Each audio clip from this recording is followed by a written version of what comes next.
On.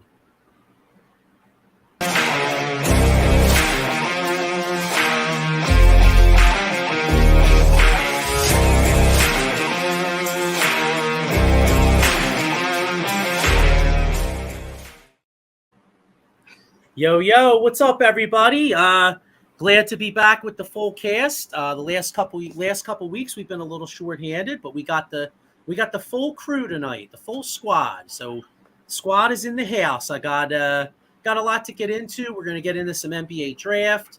Our guest is running a little behind, so we'll see what's up with that. But we're gonna get started here. Like I said, we got draft. Right now, Sixers don't have a pick, but there's talk that they may buy a second-round pick. Plus, hearing some rumors that maybe Tobias Harris could possibly be traded, maybe even draft night. So we'll see what happens there. We got a red-hot Philadelphia Phillies team, winners of 13 out of 15. Great road trip. They were 6-1. Only downside is they can't make up any ground because everybody else in the division keeps winning, except for the crappy, shitty ass Mets. They're the only team that blows right now in the division. Well, them and the Nationals suck too. But the Marlins and the Braves are playing great ball. So we're gonna get into all that. Like I said, I got my full cast here. I got my man to my side here. I got my man Sean Killer Kilrain. What's up, dog? How you doing? What's up, Saul? What's up, crew? Chilling. Doing pretty good. Right below me, I got my man, Mr. 6 for 6, Diego the Hammer Bianchi. What's up, bro? What's up, guys? How you doing? Doing pretty good. And then right on the side of Diego, we got my man. Missed him the last couple weeks. I know he always brings the energy. My man Mike Fuji, rocking the powder blue Phillies, the one of the hottest teams in Major League Baseball right now. What's up, Mike? How you doing? 6 in a row. It's been a couple weeks. Like to wish everybody out there happy Juneteenth. Phillies coming off, big test this week. Braves, Mets. 6-game homestand. I'll be down there. NBA draft. Another about 6 weeks away to training camp. Let's get the party rocking. Kick it live. Let's go, Saul. Hell yeah. All right. So look, by the way, I'm going to be down at that Phillies game tomorrow night too. So are you working tomorrow night? I'll be there. I'll know what section I'm working tomorrow. So if anybody's down there, and I'll stop by. Yeah, because my buddy Eric called me the other day. He's got 2 tickets. I think we're going to be like section 113. So I'll hit you up tomorrow and maybe see if I can stop by and say what's up. First baseline, huh? Is that what that is? I had no idea. He just said they were good seats. So first between home and first, maybe close. Yeah. Actually, right, not far from the dugout, Phillies dugout. Sweet. Well, I'll tell you what. Speaking of first base for the Phillies, and I want to get into the actual team on the field, but I don't know how legit this is, but a nice little rumor going around that the Phillies might be in play for the first baseman Paul Goldschmidt. What would you guys think of getting him? He's a beast. My bad. Acquisition. All four got a nice power bat. Depends on what that price tag is too.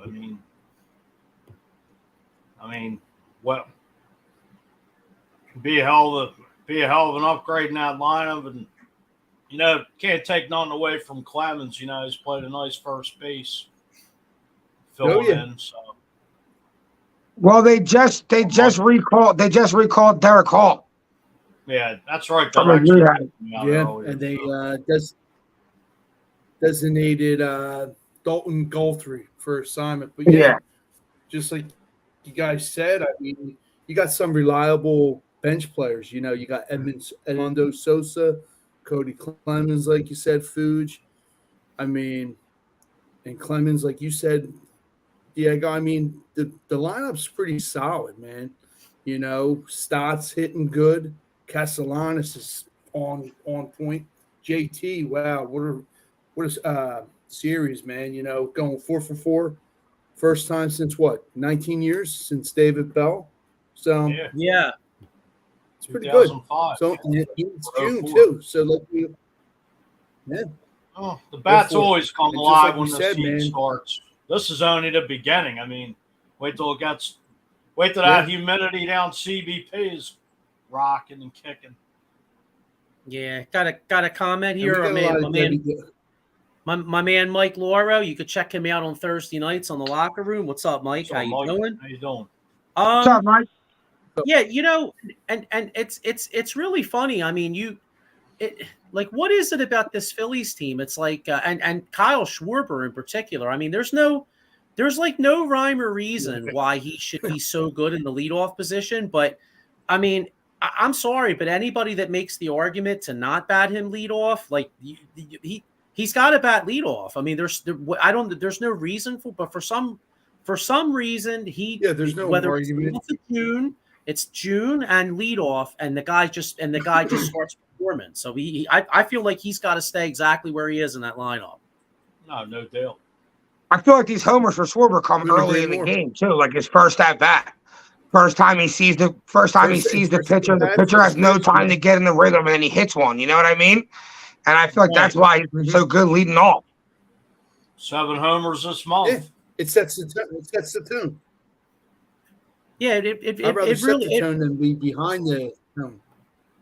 Right. It really does. It's almost like, obviously a different sport, but it's almost like back in the day, like watching a Tyson fight. You know what I mean? Like Schwarber's like Tyson laying the haymaker first round. You know what I'm saying? Like you come out there like for instance, yesterday's game. Actually, I think he did it 2 or 3 times on this road trip. But yesterday's game in particular, I put it on. Watching the game, boom, bang, 1-0. The one game he did it on the first pitch. Yeah, right. First pitch he saw. So he's setting the that's tone. his spot. Games, like you said, guys. 1 in Arizona and 2 in Oakland. Believe it or not, the Friday and the Sunday game. But like you said, Diego, he set the tone. I mean, that's what it's all about. So, like you said, But yeah, definitely. I was one of those guys. You got to take him out of the leadoff. He proved me wrong, man. So keep on riding with that lineup and let's go. There was a picture. I don't know if it was in the newspaper, but the kind of leader that he is, he ended up taking Taijuan Walker on the bench and was talking to him. I don't know what game it was, but you could just, all right, this is Harper's team.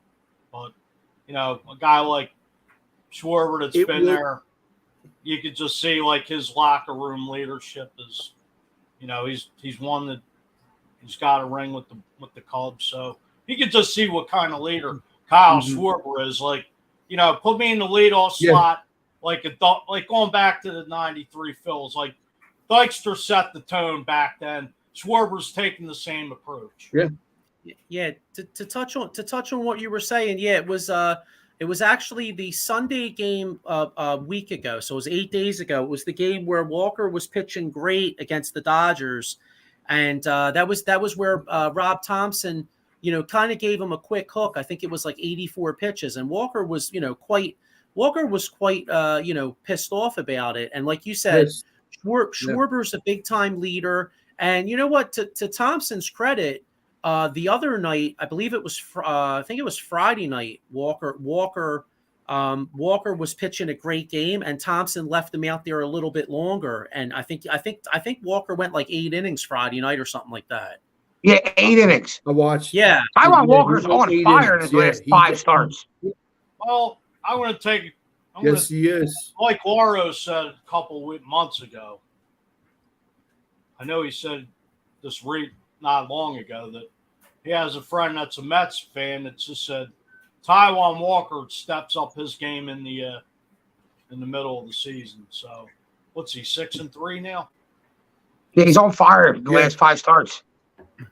And hey, the money, his 3-year contract's paying off now. So good call on that, Mike. Yeah, and I'll tell you what, the pitching's really rounding into form. Well, not necessarily Aaron Nola, but the rest of the pitching.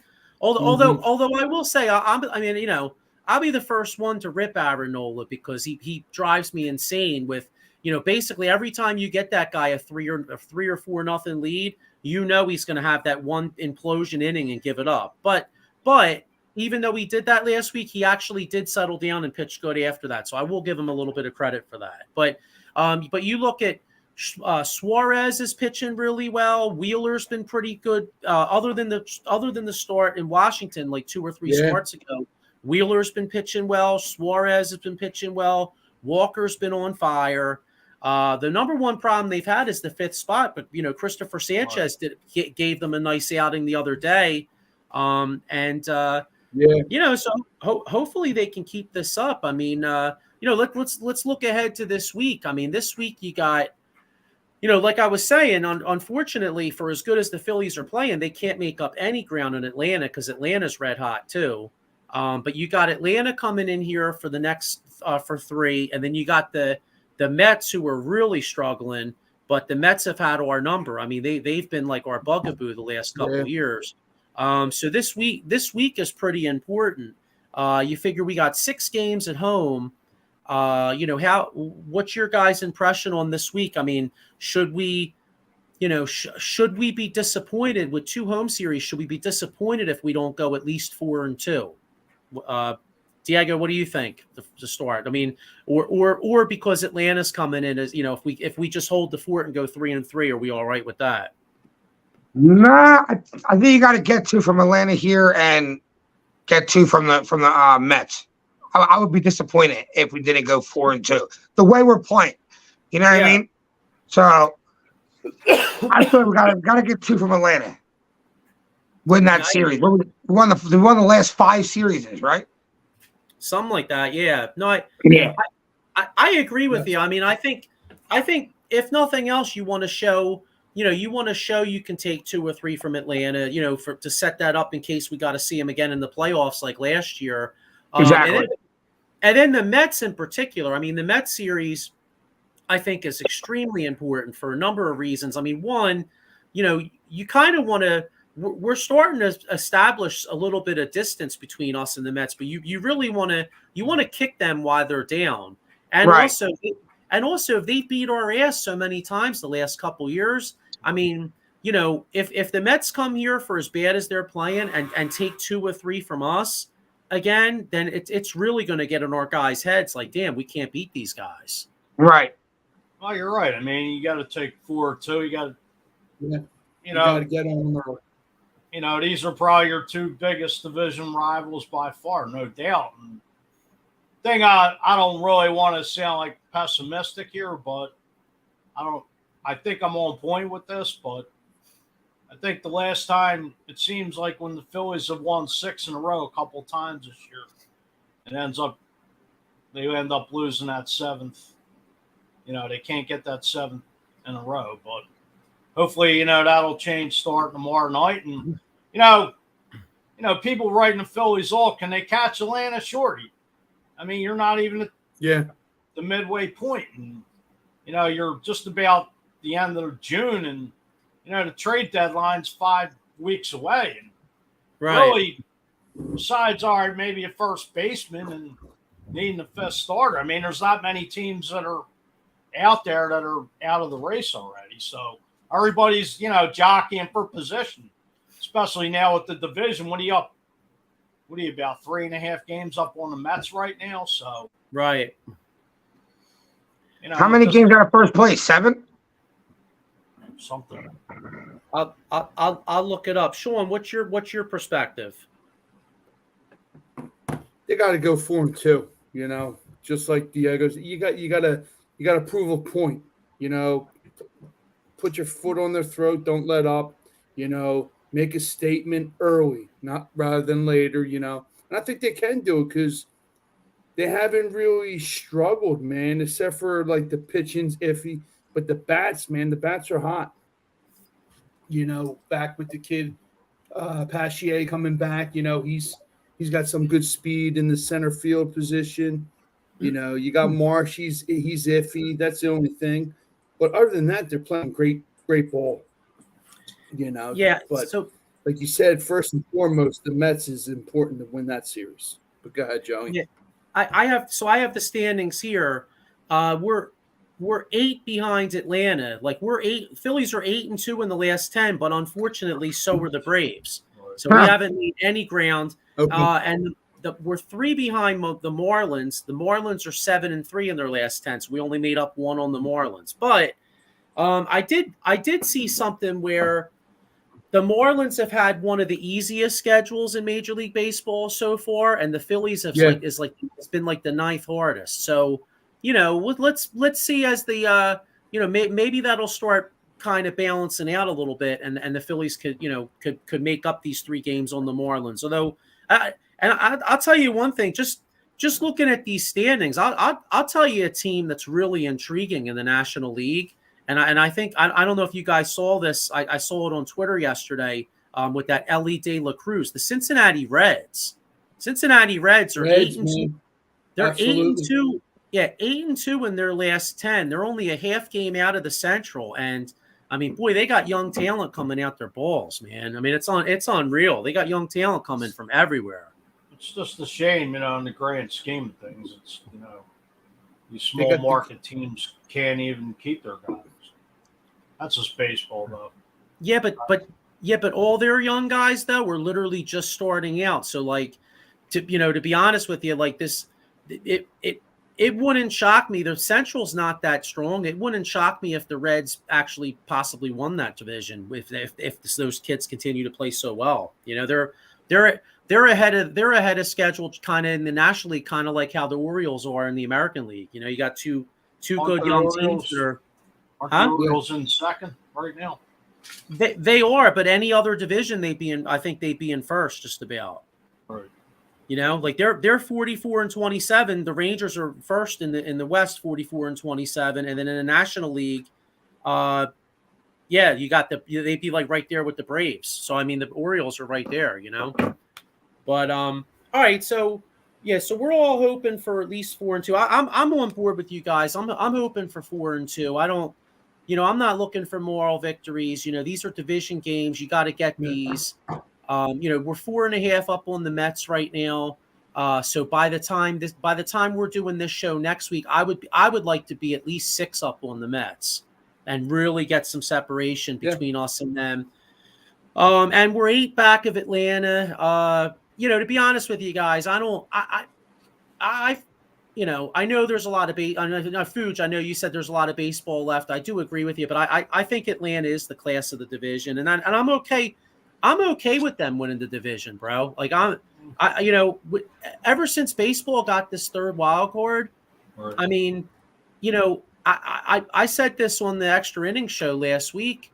I would be really happy and totally good with the Phillies getting the 6th seed again. Just give me the 6th seed, and I'll take on whoever wins the NL Central. Even if if it's a young team like the Reds, maybe they're not ready to win. If it's a team like the Pirates or the Brewers, I feel like the Phillies could go there and beat them 2 out of 3 on their field, and then let's rock. Can we get a 5th starter? Maybe is Andrew Painter anywhere close to being ready to go? I heard on the he was sick. I heard on the radio they were saying possibly that he may be ready to come. He may be ready to rock around August 1st, which if you think about it, that's right around the time the trade deadline is. And if he's really good, you imagine if it's funny, him being hurt because like sometimes they have like innings. What do you call it? They have like innings restrictions on some of these young guys. Right. So wouldn't it be ironic if him being hurt in the beginning of the year actually turned out to be a blessing in disguise, because then he's full bore August, September, October? Right. Yeah. You figure he's got a flush arm. Yeah. You figure it'd be an August, September call up anyway, really. Right. Kind of like, do you guys remember 2008? Tampa Bay with David Price. Remember Tampa Bay called David Price up? Maybe Andrew Painter could be our David Price. That'd be sweet. It would. Just hopefully we win the World Series this year. Yeah. Yeah. I mean, getting there, school. We want the parade. Yeah. What were you saying, Sean? How about Alvarado, man? Alvarado's been a blessing too, man. Him, pitching wise. It's a shame with Strand, man. Every time he comes in, he always leads off with a dinger. But Yeah. you know, Well, I mean, before Well, Dominguez got hurt, I mean, you could see why he was getting knocked around. I mean, with his, with the injury now, that just explains it. I mean, seemed like what are your he's just been thoughts like on Sosa? Edmundo What are your Sosa. thoughts on Soda? Soda. Oh, Soto. Uh, I thought you said Yeah. Sosa. What are your thoughts on I him? like Soda. So do I. Okay. Yeah. Considering Same. he gave up, Veerling and Nick Maton, but you got Time. Yeah. Clemens and Sosa in that trade, so it kind of like balances out, I think. Yeah. That turned out to be a really good trade, and it's funny because when they make and I like Soda too, but it's funny when they made that trade.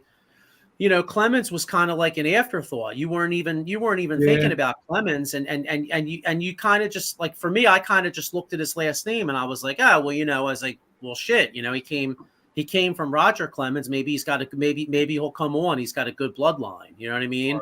Mhm. And He's Roger Clemens' son. yeah, he's Yeah. Roger Clemens' son. Absolutely. Yeah. I know that.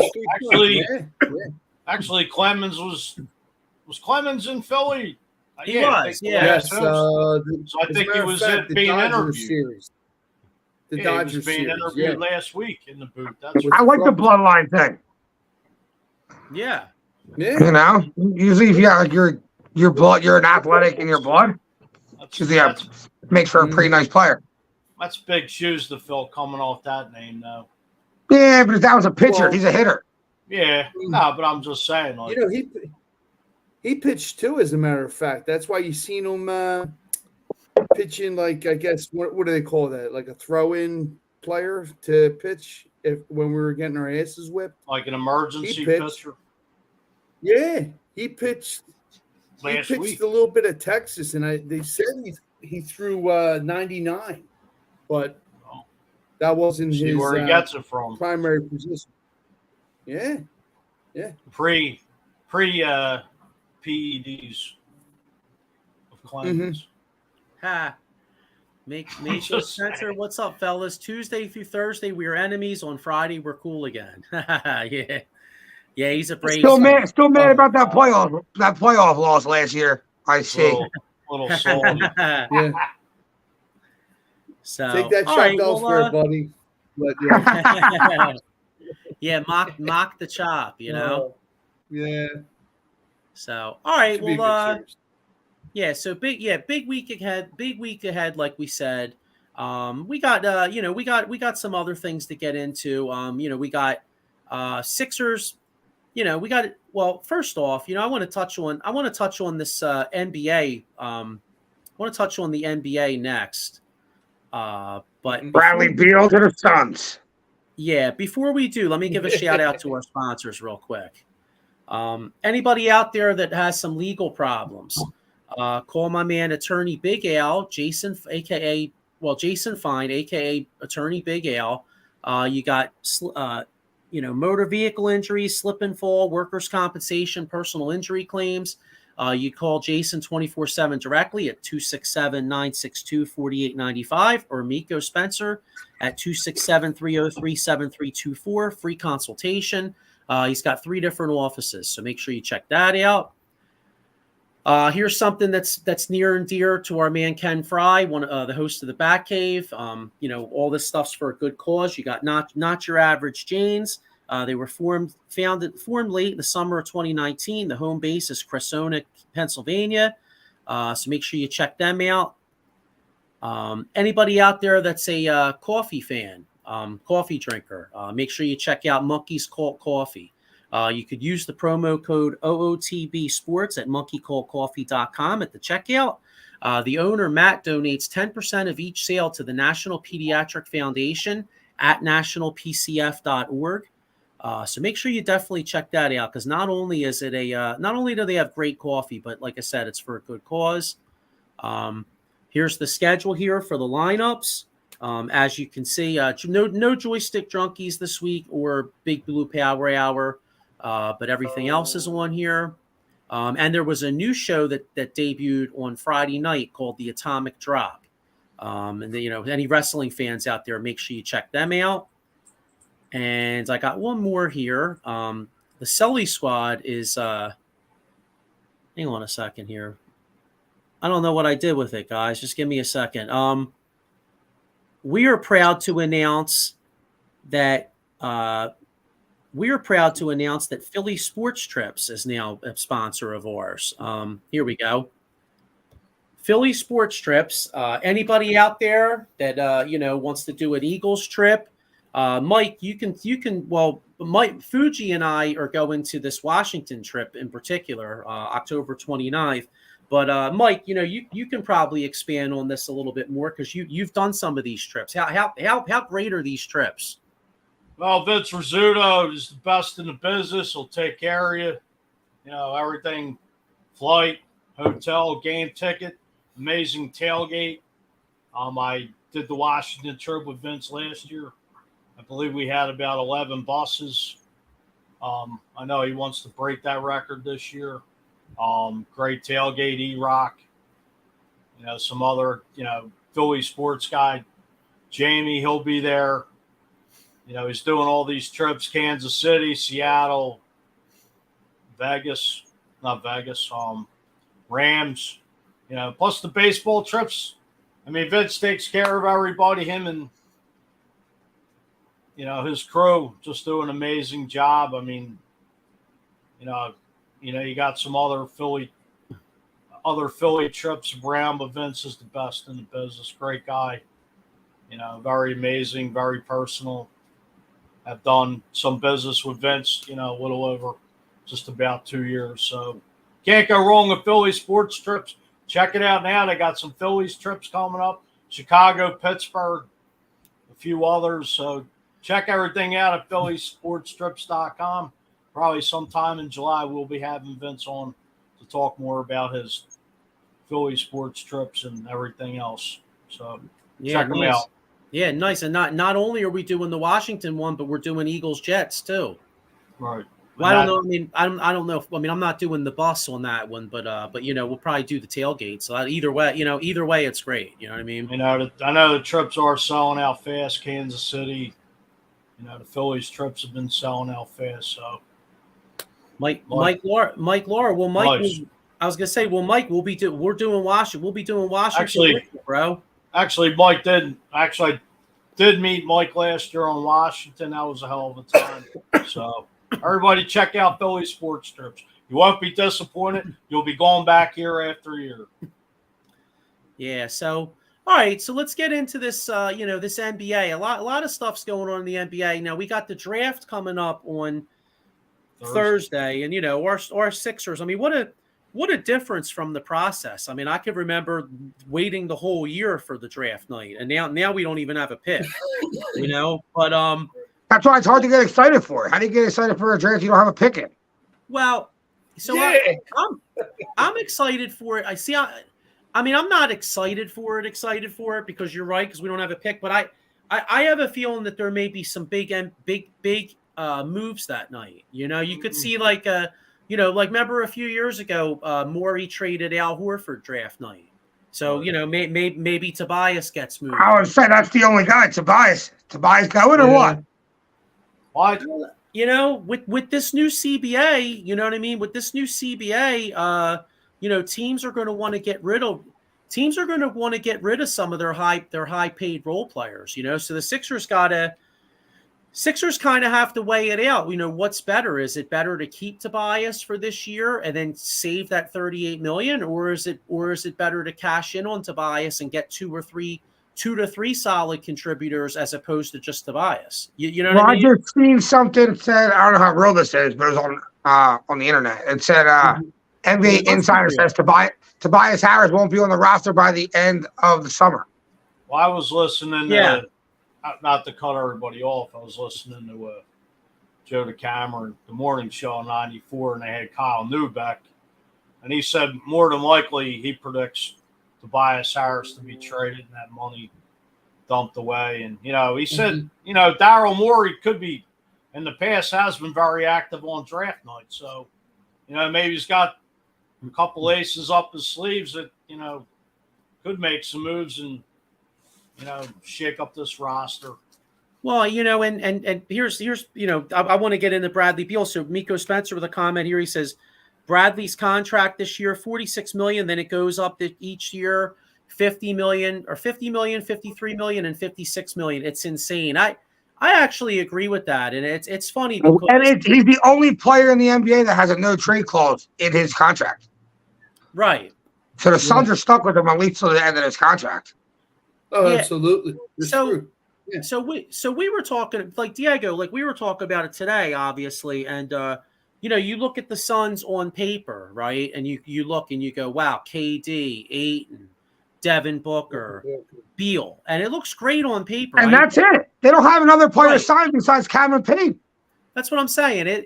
It looks great on paper. I ain't gonna lie, but I'm calling it right now. I think these moves. This move, I think the Suns, it's going to be disastrous. I can already see. You can see the last like 3 or 4 years, KD has been breaking down. I mean, KD is unbelievable, but you're lucky to get 50-some games out of him. Bradley Beal's been breaking down. Bradley Beal's only been playing like 50-some games a year. Now, you made a great point, Diego, where you said, yeah, but he's playing in Washington, so he's probably like, yo, this blows here. Yeah, so, right. I mean, I get 100%. He's not going to give you 100. Well, right. Thing of it is, can Frank Vogel handle all these, superstars here and mesh them all together? Well, he did it. He did it in LA in the bubble. Right. True. I think. Listen, the team, if they play, they're good. Yeah. If they play, if they stay healthy, and it also depends. Like I just said, they only got 5 guys under contract. Who are they going to round out the rest of their team with, and what kind of money do they even have to round the rest of their team with? True. Yeah, true. Very true. Yeah. I see DeAndre Guyton gone. He'll be traded, I think. Who? Ayton. DeAndre Ayton, whatever. Oh, Ayton. Oh, gotcha. Okay. Yeah, Ayton. I think DeAndre Guyton is a wide receiver for the San Diego Chargers. I'm going old school. My bad. That's not till Wednesday. That's my bad. Damn. All right, no, it's cool. Yes, and the one thing about the new CBA, it's I don't know all the particulars because you know how the NBA is, man. It's like you got to be a lawyer to figure out all the shit. But basically, it's a lot of these like mid-level exceptions, like a lot of this stuff for these high teams that are way over the salary cap, they're not going to be able to do the shit they used to do. So I don't know, but you know what you'll see though? You'll see the guys that are on their very last leg taking a cheat, signing for like $1 million a year just to ring chase, Yeah. Here's Miko Spencer here. Their starting 5 is Beal, $46 million, KD, $44 million, Booker, $33, 8 and 28. Not bad for a first round or second round exit. Yeah. I feel like if that team's healthy, like if they go into the playoffs, everybody's healthy, I'd say Western Conference Championship. But they got a ceiling of Western Finals. They got the ceiling of Finals, but they also have a floor of a first round exit because Beal's hurt or KD's hurt. You know what's funny though? As good as they are, though, I still could see Denver beating them. That's why I said the ceiling is a finals. I would take a healthy Nuggets team over a healthy Suns team. Yeah, absolutely. Especially after they won now. Next year's going to be even. After you get that first championship off you, I feel like it just comes easier. They're over the hump. The challenge has already been done. You're hungry, but you're not hungrier. You know what I mean? Exactly. Yeah, but sometimes you win one, you won another. Yeah, basketball, you kind of figure it out. Once you figure out how to win, you can kind of use that same formula to keep winning. Michael Jordan did it. That's kind of true because, I mean, if you look at the NBA, you could go all the way back. You could go all the way back to the '80s, and the '80s you had Lakers. Lakers won what, 4 or 5. Celtics won 3. You had Detroit won 2. The '90s, the Bulls had 2 3-peats, Yeah. Then you had Houston with a repeat, and then 2000 you had San Antonio. Yeah, it always the championships in the NBA come in bunches. You know, if you figure out how to win, other teams are trying to scramble to put teams together and try to beat you and make moves, and you just reel 2 or 3 off because once you like master your craft and everyone else is trying to figure it out, you win games. It's kind of inevitable in the NBA. And Detroit went back to back in the 80s. They did. The bad boys won. The bad boys won 88, 89. 88-89 season, and then they won 89-90. And you know what?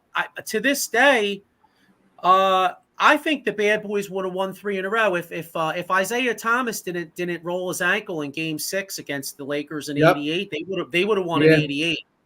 He did play through it though, didn't he? What's that? He did. He played through it though. He wasn't that player. Yeah, he played. He was he played through player, it. You know what I'm saying? He played through it, and he was unreal. He had 100%. He had like 25 points like in one quarter, and he played through it. But the problem was though, then they wound up losing by like a point or 2 in Game 6, and then Game 7 they barely lost. And I think if you had a healthy Isaiah, they would have won that, John. Yeah. But then again, the next year they played the Lakers, and Magic and Byron Scott both got hurt. So hey, so who's to say the Lakers? You know what I mean? Lakers might have given them a series the next year. So who knows? Right. Those are the breaks sometimes. You know what I mean? Yeah, definitely. So all right, yes, all right. So Beal going to Phoenix is the big story. There's a lot of. What do you guys think of like the Zion Williamson rumors that are going on?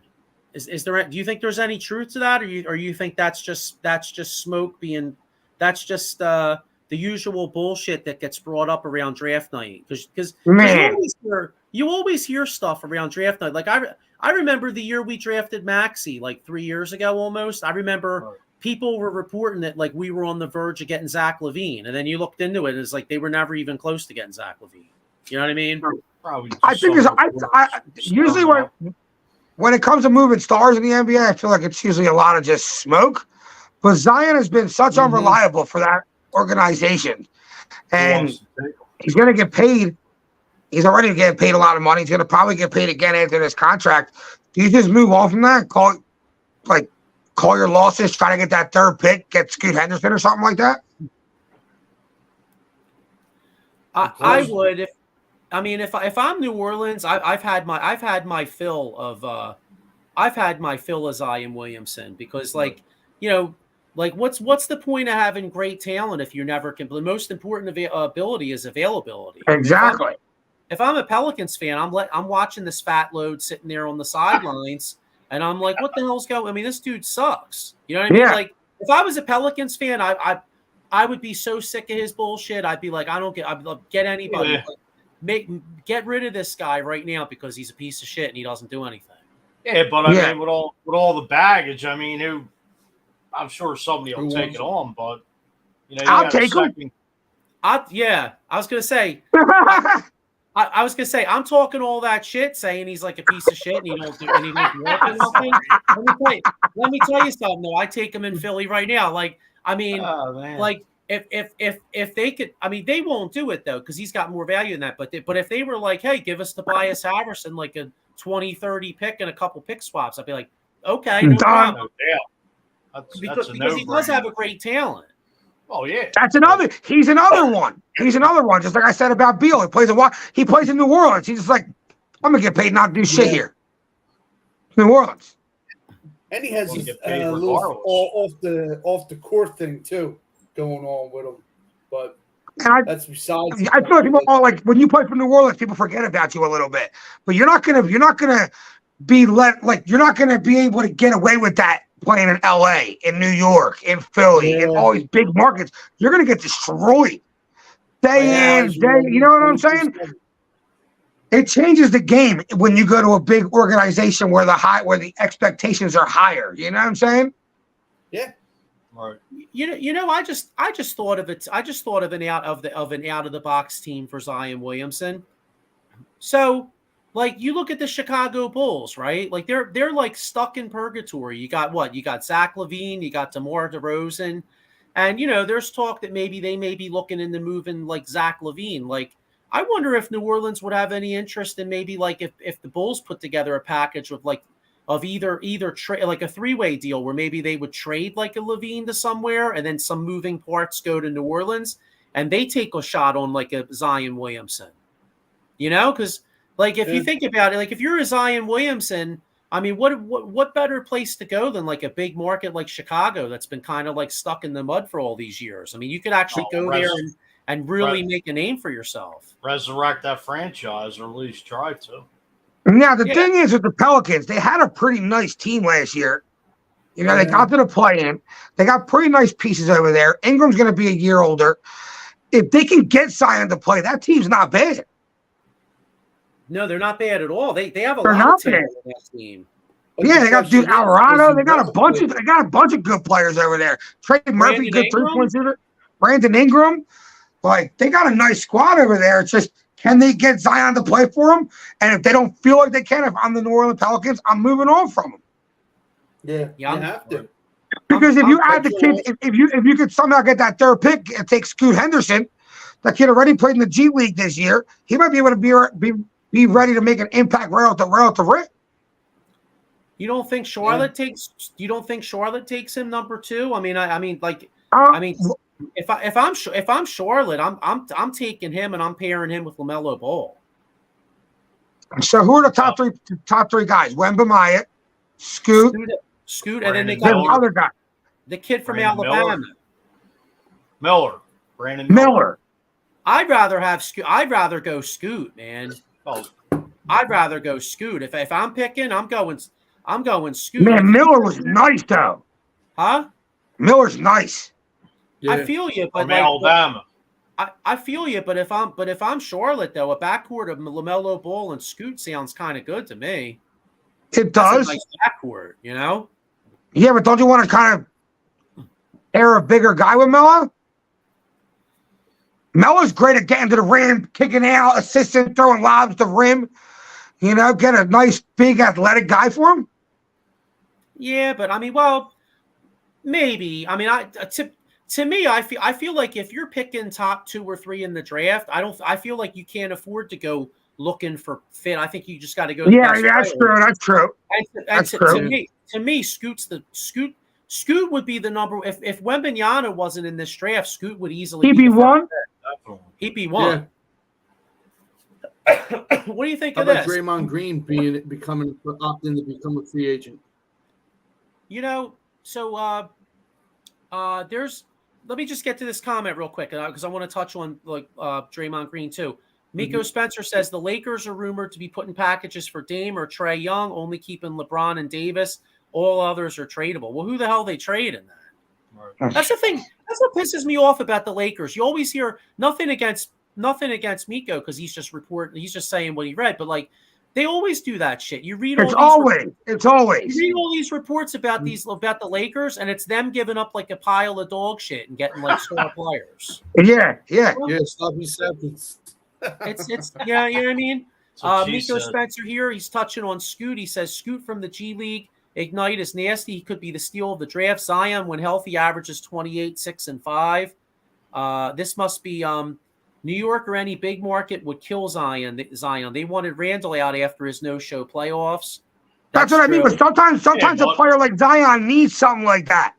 He feels the pressure of the fan base, and he's showing up every night and he starts playing through shit. You know what I'm saying? Isn't Zion from New York, I believe? Yeah, I think so. Yeah. He wanted to. Go ahead, Joey. No. Go ahead. At one point, he wanted to go to New York, but I think that a trade or something fell through. I think not last year, but the following year, right? No, you know what it was? New York tanked to get him. Yeah. And what happened was. What happened was. They lost the lottery. New York wound up third, and they wound up with what's his face? RJ Barrett, yeah. Okay. So here's a rumor that I've been hearing. Here's a rumor. I don't know. again, it's probably bullshit because it's around the draft. But you mentioned Draymond Green, and I was reading where there's people out there that are speculating that Draymond and LeBron are going to go to Dallas and team up with Luka and Kyrie. I don't even know if that's possible. Salary cap wise. No way. There was. I think it's probably bullshit. I did hear that. I think it's bullshit too. But you mentioned Draymond Green, and I was just saying it was just something I read. I'm buying a unicorn this week. Yeah, I think it's bullshit too. But I just figured. But the thing of it is, would LeBron even want to play with Kyrie? I don't think there's any way. After her days in Cleveland. True. Well, that's a very good question. Kyrie's just a cancer. Yeah. And he's already proved it in Boston and Brooklyn. I'll take Kyrie over Harden. You brought up a good point, Diego. The record was awesome, Dallas, and then when Kyrie came, they shit the bed because weren't they? Down the stretch. Yeah. They did. I also feel like they had no time to figure out how to play Luka and Kyrie at the same exact time. Yeah. And sometimes the fit just isn't great. Luka's very ball dominant. If you watch Luka play, that's a hard player to play with. Yeah. Yes, he passes the ball, but everything runs through Luka Doncic. That's why he's an MVP player, but Dallas struggled this year. Yeah. So. Oh, talent, but like you said, hard to play with. You're right. Yeah. It seems like it's a little hard to play with. Yeah. Well, you know what's funny? You just mentioned that. I actually think the fit of that team would be terrible because, like you said, LeBron needs the ball all the time. Kyrie needs the ball a lot. Luka needs the ball, and even Draymond in Golden State. Yeah, he needs the ball. So you basically would have you'd have four motherfuckers out there that need the ball all the time. There's only one basketball. 100%. Luka's got to play I feel like Luka's his talent's the kind of player. He's got to play free. You got to fit a right team around him. You don't need 3 other superstars. You just got to put a decent team around him. He makes guys around him better. Guys are just there to do a role and then just play through Luka. That's their best chance. But that's why I feel like him and Kyrie didn't really work together. Kyrie's not a spot-up shooter. They were very well with Brunson. Wouldn't you agree? I think so. But Brunson came off the bench. Exactly. Brunson came off the bench and kind of replaced Luka. He had a different role on that team. Kyrie's role was you play next to Luka every single minute, figure it out. Yeah. You just made me think of something. Do you think Luka is a taller, better shooter, better shooting version of AI in a way? And what I do. I kind of do. Yeah, high volume shooter. Yeah, he passes the ball when guys are open, and the defense crashes it on him. He got no choice, but he could shoot. I would agree with that, Joe. Yeah, I agree. That's what's funny that you really made a great point because I never thought of that because let's be honest, Luka's a 6'6" white dude, right? That shoots, so a lot of times you compare Luka to maybe I see Luka, maybe you think of more like a Steve Nash or even like a Bird, maybe a more athletic like Bird, you know what I mean? And Iverson's 6 foot, 5'11", skinny as fuck, driving the lane. So when I visually, I don't really think to compare them, but stylistically, I think you're 100% on point. They're very close players. Like I said, a lot of shots. Ball is consistently in his hand. I watched the Mavericks play. He's never off ball. Yeah. So that's kind of what it reminds me of. Yeah. Iverson, high volume shooter, high player. Everything runs through him, and then help him out defensively on the boards. That's what he needs help with. So I was mentioning when I did extra innings last week, Diego, I was mentioning how because Miko Spencer was on there commenting too. I was saying, I really want to get that debate show going, and also like an old school, new school. Yeah. And now that we just mentioned this Iverson Luka thing, I think that would actually be a really great topic, possibly of bringing up guys hey, what are some of Comparable these players? What are some of these NBA players that like, I don't know, maybe like make comparisons between different era players and like what kind of teams you'd have to put around them. You know what I mean? Something like that. Yeah, that's a good idea. Interesting. That sounds good. Yeah, Miko Spencer here. He says Green and Luka would fit. Green could facilitate the ball to shooters and cutters. Yeah, you know what? I was thinking more like LeBron. I was thinking more LeBron, Kyrie, and Luka would have a hard time fitting because they're so. Draymond Green is the kind of player that could probably fit with almost anybody because Draymond Green's content with scoring like 2 points, so I think he'd be all right. You know what I'm saying? Yeah. But all those other guys kind of need. All those other kind of guys need to get theirs. You know what I mean? Yeah. Yeah, Miko Spencer. Hell yeah, debate this. Hell yeah. So, yeah, that's interesting. Wow, you got my head spinning, Diego, because I never thought of that, but now it really does make sense because you're right. Because like think about it, like Luka is such a great player and Kyrie is so talented too, and then you look at that team and they can't win. They can't win.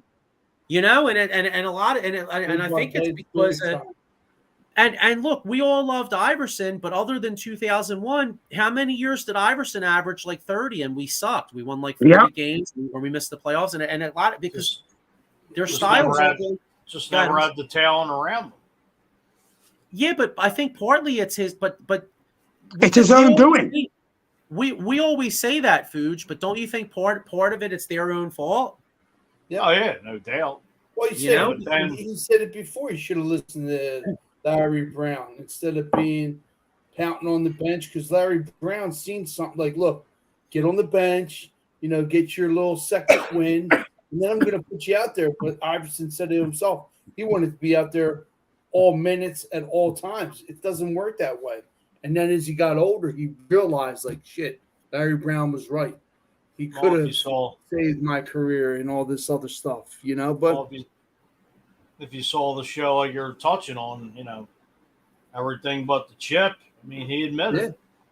Yeah. He said he was just immature and just wanted to do it his way and didn't see it from Larry Brown's perspective. Yeah.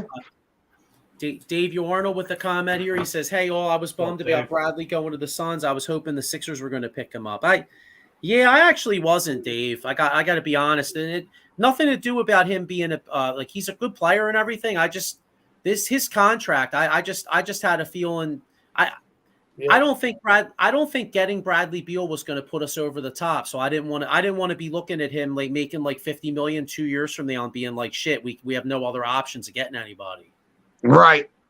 Like, because you figure if we added Bradley Beal, that's like the last chance we can take with Embiid, and then basically at that point it's pretty much like, you know what, we almost have to trade Embiid and just start all over.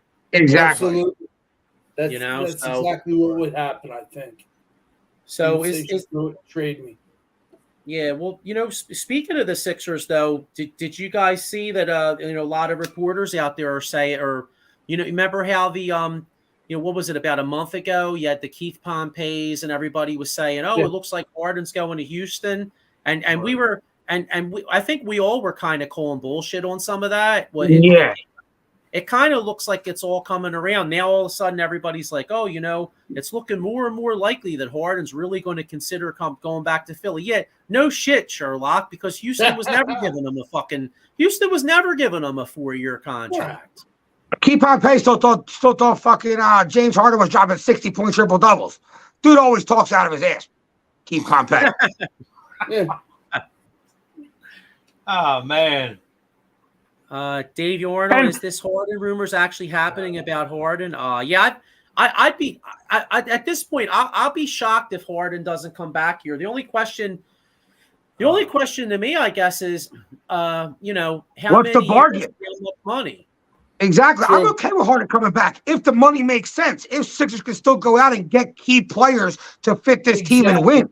If we're throwing the bag at Harden, that's stupid. No, you're not going to win. You're going to be in the same shit show you were this year. You're right. I feel like we need and get the right players. Another thing, we need Harden to be our Chris Paul. You know what I mean? Yeah. We need Harden to be our Chris Paul and to be our best player. To him have us our and Maxey can't be our second best player. I love Maxey and all, but he just he don't take over a game like that. We need another player, maybe like a Michael Porter Jr. player, someone who can play the wing, play the three, hit a three, play defense, getting 15, 25, 20 points a game. And then Harden just be the facilitator. Doc Rivers even said the beginning of the year when Harden was moving the ball around we were winning. Then he wanted to score more and things got challenging. Because that's when Harden dribbles the ball until 4 seconds left on the shot clock before he does stuff. Harden's got to be okay, in my opinion, for us to win a championship, playing a role like Chris Paul. Yeah. No, True. I agree. That's Miko's right. Look at the Mavs when they beat the Heat. They had Dirk and Kidd and Old Mary and Jason Terry and Brown Brothers starting versus they have the 2011 team fit together. Yeah, that's a great point. And then Dave Yarnell asked, "How about Harrison Maxey for Dame?" Dame doesn't seem like he wants to come here, so I don't. Would I do it? Absolutely, I would do it. Yeah, definitely do that. I just don't think Dame wants to come here. Mm-hmm. It's all like you said. Keep Pompeii blowing smoke out your ass stall. Yeah. I just hate to get Maxey up, but. Yeah, you broke it down, Diego, as far as the Sixers. See, I don't really feel like what James Harden gave them last year is good enough for the Sixers to win. I think the problem, the problem is that the Sixers, all these other teams have really good wing players, and the Sixers don't have any wing players, and that's why the Sixers don't win. Let's keep it real. Harden played like shit game 6 and 7, right? We all know that. But the bottom line is, if the Sixers had a legit wing player, they win game 6, beat Boston in 6, and we're not even talking about James Harden. In fact, we might even won the whole joint. Right. The thing of it is, he had a hell of a year during the regular season, but I don't want anybody on my team when it's crunch time, 6 and 7. I mean, it was just like a lackadaisical performance. It was lackluster. I don't want a guy. You can have all the goddamn talent in the world, but if you ain't going to show up and get to the next level, don't be here. Why even throw all that money at him? It's a joke. It's already. I kind of agree. I agree. I mean, but our hands are tied. The guy can't win nowhere. Yeah, exactly. But the guy just mentality, he's got a nice resume, but he don't have the hardware of the Rock. It's a joke. I mean, the guy's just he just don't care. He'd rather be in the goddamn strip club or whatever. See, I agree with you to a point. I agree with you to a point, Fuge. But like I said though, and Harden's getting older, but I guess the problem is they're really in a bind because they don't really have much of an alternative. I mean, if you let Harden go, you got $12 million to go spend to replace him, and like I was saying, you could say what you want about Harden, but he led the league in assists and he averaged 20 points. I mean, I'm not a numbers guy, I'm more of an eye test guy, but there aren't a lot of guys that do that. The problem is I just don't know where you get that wing. Somehow Daryl Morey's got to get lucky and get a good enough wing. It has to be with Tobias Harris going out. It will be. That's the only way. The only way you get someone who can play small forward is in a Tobias Harris move. If not, we're back to where we. You're going to have the same thing's going to happen again. You're going to go to second round because Embiid's just so good he can't deny it, and you're going to lose. Yep. You're not fixing the problem. Yeah. Or you got to luck out like Miami did and take a chance and get a guy like a Cody Martin that could come in and catch fire for a couple weeks, and then you find a way to win that way. You know what I mean? That's not, and the odds of that happening are slim. Yeah. Especially if the Sixers don't find people like that. They ain't the Heat organization. They're not Pat Riley. No, they're not. They don't have that eye for talent. That's scouting, like you said, and it's a shame. We do, but we're not on their level. And if we were, it'd be a different story. We wouldn't be talking about the second round exits and all this other bullshit. But let's look at this question here. Miko spent thoughts on Trey Young. He is rumored to be out. What would you give up? We don't have much. We couldn't put together a big enough package for him. No, we couldn't. But if we could, what would it be though? Think about it. I mean, we don't have enough. We don't have no picks. Maxie's never going to be like. That's not going to be an evening trade chip. They're not going to want Tobias Harris because you're trading Trey Young. You're trading a player that's been in the playoffs the last 3 years. Good point, I'll tell you Dave. what. I love Maxie, but I would, I love Maxie, but if I mean, we won't be able to get him. But if we could have Trey Young play, I'd trade him that. I would do that in a second. Absolutely. In a heartbeat. The way he shoots that three, he's ice cold, man. Dude, he hit that big three. Hit that big three in Boston last year, Game 6 or whatever game it was. No, He hit that huge three in Boston. No, you're right. It was Game 6. It was in Atlanta, though. I don't think it was in Boston, right? No, it was in Boston. It was game 5. It was Game 5. Game 5. All right, you hit that big three, and I'm like, case may be, just like you said, he shot that three, and he looked right at him, and he goes, you pair a guy who can hit that three with Joel Embiid, I think it's curtains. "Oh damn!" That's why I would do whatever to get well for Dame. I'd do whatever to get on Trey Young. A guy who can hit that three 40 feet away, where you have to step all the way up on him, and you can't really back up on Joel Embiid. He's a hustler. Then it'd be a huge problem. He brings that game every Yeah. day. And that brings up a good point, like you said, Joey. I think if Trey Young and like Miko said, if Trey Young leaves Atlanta because I don't think he likes the team, the atmosphere, maybe the coach, whatever. I think, man, sky's the limit. I mean, you're going to see lights out player, maybe even better Trey Young. Well, Trey Young's like a poor man's Steph. Yeah. Yeah, but you know what? He got. It took Curry like 4 or 5 years, 6 years to be able to like, wow, that shot's insane. Trey Young's had that since he came in. I know. So how good is his shot going to be when he's 6 years into his career, 7 years into his career? I'm not saying he's going to be Steph Curry because Steph Curry's the greatest shooter ever, but almost equal. How young he is too. Dame Lillard. Yeah, but Trey Young was doing it in college, just like you said, man. I mean, I'm saying he's going to do it. He has it. It's not, he has to work on it. No, he has that it factor. We can dream. You know, he's your man. Yeah, I agree. Yeah, but bottom line is, I don't think Atlanta. I mean, I know that's a rumor. I don't see Atlanta trading him. So number one, I don't think they trade him. B, if they did trade him, Sixers don't got enough. So either way, he's not coming to Philly. Right, no matter what. Yeah. Mm-hmm. Here's an interesting. Miko Spencer says Draymond Green just tweeted he is declining his player option for a trade. Well, we can't have Draymond Green on this team. No. We can't. No. With us. He would not fit anywhere. He already got PJ Tucker. There's nowhere for Draymond can't shoot a three, so he could never come here. No. What's interesting though? Where it's actually kind of. Do you really think? See, I don't. Draymond is so like I can't imagine Draymond being anywhere else but the Warriors. Me neither. I feel like he fits so good with Steph Curry, running them pick and rolls. You don't see him with the Knicks. He fits that. No, not at all. No, I don't see how he fits their team. I don't see how.